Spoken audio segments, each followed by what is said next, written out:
सत्ता का खेल तो चलेगा, सरकारें आएंगी जाएंगी, पार्टियां बनेगी बिगड़ेंगी, मगर ये देश रहना चाहिए, इस देश का लोकतंत्र अमर रहना चाहिए।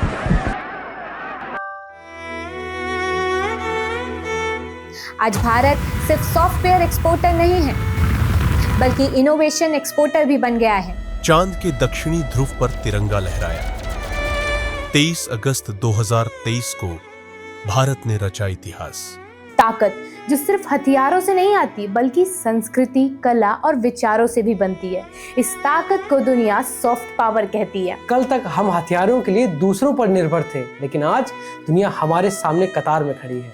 11 मई 1998 पोखरण ने दुनिया को दिखा दिया, भारत अब परमाणु शक्ति है। खादी, जिसे गांधी जी ने आत्मनिर्भरता का प्रतीक बनाया, आज पेरिस और मिलान में दिखाई देती है। भारत अपना 79वां स्वतंत्रता दिवस मना रहा है। देश ने इन सालों में तरक्की के कई आयाम देखे हैं।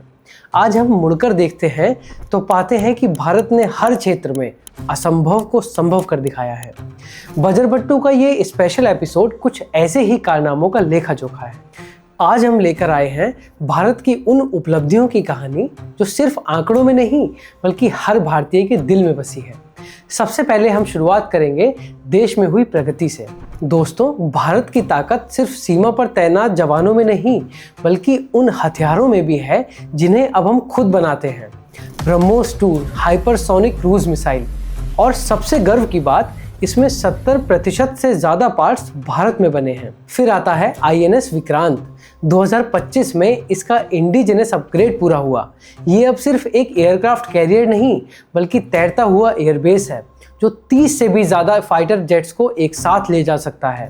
आज हमारा डिफेंस एक्सपोर्ट $2.76 बिलियन पार कर गया है। टैंक, ड्रोन, राइफल दुनिया हमसे खरीद रही है। कल तक हम हथियारों के लिए दूसरों पर निर्भर थे, लेकिन आज दुनिया हमारे सामने कतार में खड़ी है। अब जरा नजर डालिए आस्था और अर्थव्यवस्था के संगम पर। भारत को सिर्फ टेक्नोलॉजी सुपर पावर कह देना अधूरा है, क्योंकि भारत आध्यात्मिक सुपर पावर भी है। 2024 में अयोध्या में राम मंदिर का भव्य उद्घाटन हुआ। 5.5 करोड़ से ज़्यादा श्रद्धालु आए, जिससे टूरिज्म के साथ साथ लोकल स्मॉल बिजनेसेस की कमाई में 300% तक का उछाल आया। काशी कॉरिडोर का दूसरा फेज पूरा हुआ, जिससे बनारस के घाट, मंदिर और गलियां अब दिन के 24 घंटे टूरिस्ट रेडी हैं। केदारनाथ और बद्रीनाथ में हाई टेक इंफ्रास्ट्रक्चर भी है, जहां अब ऊंचाई पर भी हेलीपैड, डिजिटल टिकटिंग और लग्जरी टेंट सिटी है। दुनिया में शायद ही कोई ऐसा देश होगा जहां रिलीजियस टूरिज्म इस तरह से अर्थव्यवस्था को आकार दे रहा है। अब एक नज़र खेल के मैदान पर, जहां भारत की उपलब्धियां वाकई हैरान कर देने वाली हैं। भारत खेल के लिए दुनिया के सबसे बड़े आयोजकों में से एक बन गया है, और 44वें चेस ओलंपियाड में 188 से ज़्यादा देशों के खिलाड़ी आए, जिससे इंडिया इंटेलेक्चुअल स्पोर्ट्स की ग्लोबल कैपिटल बन गया। नीरज चोपड़ा से लेकर डी गुकेश तक हम खेल के हर मैदान पर अनस्टॉपेबल हो गए हैं। ऐसे छोटे छोटे शहरों और कस्बों से चैंपियन खिलाड़ी निकल रहे हैं, जिन शहरों और कस्बों को लोग ठीक से मैप पर ढूंढ भी नहीं पाते थे। अब बात करते हैं ट्रेड की। भारत का गुड्स एक्सपोर्ट $450 बिलियन पार कर गया है। इंजीनियरिंग, फार्मा और टेक्सटाइल सेक्टर में रिकॉर्ड ऑर्डर्स मिले हैं। Bharat Europe free trade agreement sign हुआ, जिससे भारतीय प्रोडक्ट्स को यूरोपियन मार्केट में आसानी से एंट्री मिली। UAE और रूस के साथ रुपए में ट्रेड शुरू हुआ और हमारी करेंसी मजबूत हो रही है। याद है, एक समय था जब हम सिर्फ आयात करने वाले देशों में से हुआ करते थे, और आज हम बड़ी मात्रा में निर्यात के लिए जाने जाते हैं। और अब बात करते हैं उस सेक्टर की जिसने हमें सच में आसमान में आगे पहुंचा दिया। हम बात कर रहे हैं एरोनॉटिक्स की। चंद्रयान 3 के साथ भारत चांद के साउथ पोल पर लैंडिंग करने वाला पहला देश बना। ये हमारी टेक्नोलॉजी और आत्मनिर्भरता दोनों का प्रतीक है। आदित्य L1 सूरज की ऑर्बिट में पहुंचकर उसके रहस्यों की खोज में लगा है, जिससे स्पेस साइंस में भारत टॉप 3 कंट्रीज में आ गया है। सोचिए, आज पूरा ब्रह्मांड हमारी पहुंच में है। जिस देश को आज़ादी के समय 1947 में शायद ही किसी ने मौका दिया होगा, वो सिर्फ 78 साल में ही दुनिया के रूल्स को डिक्टेट करने लगा। जहां 1947 में भारत की जीडीपी 2.7 लाख करोड़ रुपए थी, वहीं आज हम दुनिया की चौथी सबसे बड़ी अर्थव्यवस्था हैं, वो भी तब जब दुनिया आर्थिक मंदी से जूझ रहा है। भारत ने आश्चर्यजनक रूप से लगभग 8% की दर से जीडीपी बढ़ाई है, यानी दुनिया की सबसे तेज रफ्तार से बढ़ती हुई अर्थव्यवस्था। 2022 में भारत ने एक नया रिकॉर्ड बनाया। हम पहले देश बने जिसने 100 अरब डॉलर से ज़्यादा रेमिटेंस प्राप्त किया, यानी कि देश के बाहर रहने वाले भारतीयों ने अपने परिवार वालों को बाहर से पैसे भेजने शुरू किए और इससे हमारी अर्थव्यवस्था को ताकत मिली। 1980 के दशक के दौरान HCL, इन्फोसिस और TCS जैसी कंपनीज ने एक साइलेंट रिवॉल्यूशन स्टार्ट किया। इन्होंने सॉफ्टवेयर एक्सपोर्ट्स के जरिए दुनिया को दिखाया कि भारत में टैलेंट की कोई कमी नहीं है। 1986 में VSNL और MTNL के आने से एक नई डिजिटल सोच ने जन्म लिया। ये वही दौर था जब भारत ने अपने पहले .com स्टेप्स लिए। रेडिफ और इन्फोएज जैसी वेबसाइट का फाउंडेशन रखा गया। 2009 से 2016 के बीच फ्लिपकार्ट, जोमैटो, स्विगी, फ्रेशवर्क जैसे यूनिकॉर्न आए और भारत में ई-कॉमर्स और B2B यानी बिजनेस टू बिजनेस मॉडल का असली बूम आया। आज सोच के आश्चर्य होता है कि 9 साल पहले भारत वो सोच चुका था जिससे आगे की नींव पड़ने वाली थी। 16 जनवरी 2016 को स्टार्टअप इंडिया इनिशिएटिव लॉन्च हुआ। सरकार ने टैक्स बेनिफिट्स, सीड फंडिंग और इंक्यूबेशन सपोर्ट के जरिए नए फाउंडर्स को एनकरेज किया। आज भारत के हर कोने से कोई ना कोई अपना आइडिया लेके स्टार्टअप बनाने का सपना देख रहा है। ध्यान से सोचिए कि भारत की सबसे बड़ी एक्सपोर्ट क्या है? IT, स्पाइसेस, ये भी हैं, लेकिन साथ ही है हमारा ह्यूमन रिसोर्स, भारत के लोग। आज दुनिया भर में लगभग 1.85 करोड़ इंडियंस सेटल्ड हैं। यह है दुनिया का सबसे बड़ा डायस्पोरा। भारतीय मूल के लोग दुनिया की सबसे बड़ी कंपनीज चला रहे हैं। मार्स पर नासा का रोवर लैंड करवाना हो या माइक्रोसॉफ्ट का $3 ट्रिलियन का एम्पायर बनाना हो, भारत हर जगह टॉप पर है। भारत के ग्लोबल इम्पैक्ट को कोई नकार नहीं सकता। 2015 में नेपाल में भूकंप आया।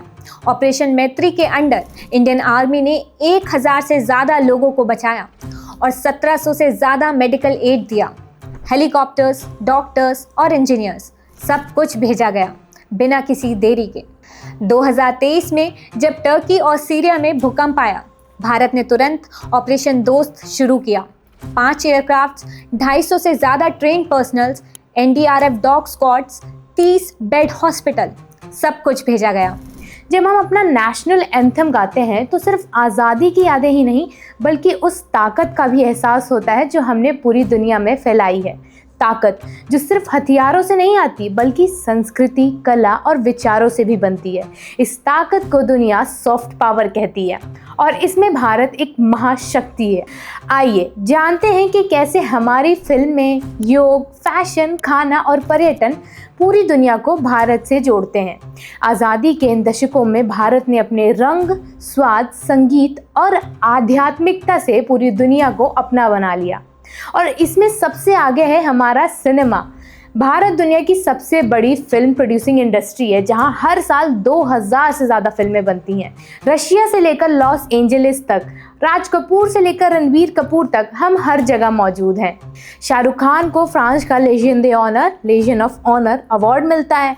RRR का गाना नाटू नाटू ने ऑस्कर में बेस्ट ओरिजिनल सॉन्ग जीतकर भारतीय संगीत की पहचान बढ़ा दी और बाहुबली जैसी फिल्में रूस से जापान तक हिट हुई। ये हमारी कहानियाँ हैं जो हमारी संस्कृति, हमारे सपनों और हमारे जज्बातों को दुनिया तक पहुँचाती हैं। फिर आता है योग, जो हमारी आध्यात्मिक धरोहर है। योग भारत की धरती पर जन्मा और पूरी दुनिया में अपनाया गया। 2014 में भारत के प्रस्ताव पर संयुक्त राष्ट्र ने 21 जून को इंटरनेशनल योगा डे घोषित किया। आज 180 से ज़्यादा देशों में लोग सूर्य नमस्कार करते हैं, ध्यान लगाते हैं। आयुष मंत्रालय के अनुसार 2023 में भारत के योग उद्योग का मूल्य $18 बिलियन से ज़्यादा बन गया है। फैशन की बात करें तो बियोंसे से लेकर ज़ेंडाया तक और मेट गाला से पेरिस फैशन वीक तक भारतीय डिज़ाइन अब ग्लोबल रैंप पर चमक रहे हैं। सब्यासाची, राहुल मिश्रा और गौरव गुप्ता जैसे डिज़ाइनर्स भारत की कलर्स एंड क्राफ्ट को अंतर्राष्ट्रीय पहचान दिला रहे हैं। इन डिज़ाइनर्स के ड्रेस हॉलीवुड स्टार्स तक पहनते हैं। खादी, जिसे गांधी जी ने आत्मनिर्भरता का प्रतीक बनाया, आज पेरिस और मिलान में दिखाई देती है। भारतीय हैंडलूम उद्योग 4.3 मिलियन से ज़्यादा लोगों को रोजगार देता है और इसका निर्यात 2023 में $3.6 बिलियन तक पहुंच चुका है। बॉलीवुड की वजह से हमारे फैशन ट्रेंड विदेशों में अपनाए जाते हैं, चाहे वो दिलवाले दुल्हनिया ले जाएंगे का शाहरुख खान का स्वेटर हो या जोधा अकबर का अनारकली सूट। हमारे खाने की तो पूछिए ही मत, ये तो पूरी दुनिया की जुबान पर है। आज यूके में 12,000 से ज़्यादा इंडियन रेस्टोरेंट्स हैं। एक सर्वे के मुताबिक 2024-25 में इंडियन क्विजीन्स को शीर्ष 100 कुकीज़ में 12वां स्थान दिया, जो इटली, ग्रीस, मेक्सिको जैसे देशों में ऊपर है। खासकर अमृतसरी कुलचा, बटर गार्लिक नान और हैदराबादी बिरयानी तो मस्ट ट्राई डिश के रूप में चुना गया। भारत वो देश है जहाँ ऊंचे पहाड़ हैं, रेगिस्तान है और बीच भी हैं, और ये विविधता ही विदेशी पर्यटकों को हमारे देश की ओर खींचती है। कोई आध्यात्मिक शांति ढूंढने वाराणसी आता है, तो कोई रोमांस के लिए लेह लद्दाख, तो कोई बॉलीवुड के जादू के लिए मुंबई। इनक्रेडिबल इंडिया कैंपेन ने भी भारत को एक मजबूत सांस्कृतिक डेस्टिनेशन के रूप में स्थापित करने का महत्वपूर्ण भूमिका निभाई। ताजमहल हो, जयपुर की हवेलियां या फिर वाराणसी की आरती या केरल के बैक वाटर्स, भारत के हर कोने से पर्यटक आकर्षित होते हैं। अब जहां इतना पर्यटन होगा, वहां तरक्की की कहानियां दुनिया को सुनाने वाले तो मिलेंगे ही। कई और भी सेक्टर्स हैं जिनकी सक्सेस स्टोरीज एक नए भारत की इबारत लिख रही हैं। आज जब हम तिरंगा लहराते हैं तो याद रखिए, हमारी ताकत सिर्फ सेना या अर्थव्यवस्था में ही नहीं है, बल्कि हमारी कहानियाँ, हमारा ज्ञान, हमारा स्वाद, हमारा रंग और हमारी मेहमान नवाजी में भी है। हम दुनिया के किसी भी फील्ड में रुकने वाले नहीं हैं। इसीलिए सब लोग एक बार सांस मिलाकर बोलिए, जय हिंद।